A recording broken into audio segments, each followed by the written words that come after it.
Bonjour, les électeurs ont donc tranché. Le 6 mai prochain, confirme Métro, il y aura bien entre François Hollande et Nicolas Sarkozy un choc frontal. Et dans frontal, il y a front comme Front National. C'est la vague Marine Le Pen qui marque ce premier tour, confirment nos confrères, avec un score plus fort que celui attendu. Si Hollande est en tête, Le Pen est en trouble fête, confirme Libération, qui relève que la candidate du FN fait pire que son père.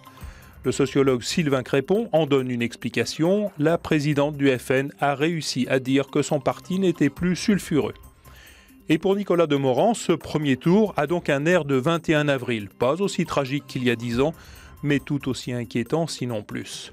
Du coup, constate Guillaume Tabar, l'éditorialiste des Échos, une fois encore au lendemain du premier tour d'une élection présidentielle, la France républicaine se réveille avec une vague gueule de bois.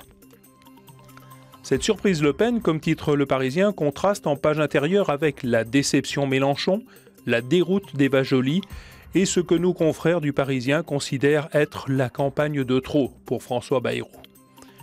Quoi qu'il en soit, affirme 20 minutes, Jean-Luc Mélenchon et François Bayrou seront bien avec Marine Le Pen, les trois arbitres du match Hollande-Sarkozy au second tour. Ce qui promet un entre-deux-tours très discuté.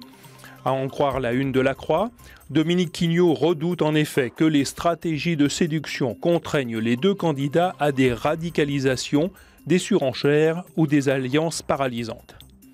Ce sera une équation très difficile pour Nicolas Sarkozy, confirment les Échos, car le président sortant ne semble pas pouvoir l'emporter sans faire appel aux électeurs de Marine Le Pen. Nos confrères mettent en exergue une phrase d'un membre du gouvernement hier soir. Nicolas Sarkozy n'a pas le choix, la réserve, elle est là chez les électeurs du FN.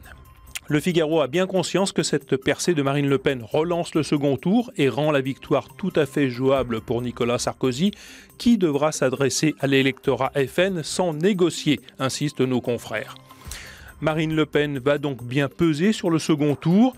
Son père et elle en ont bien conscience, à en croire ce dessin de nos confrères du Parisien. Bonne journée.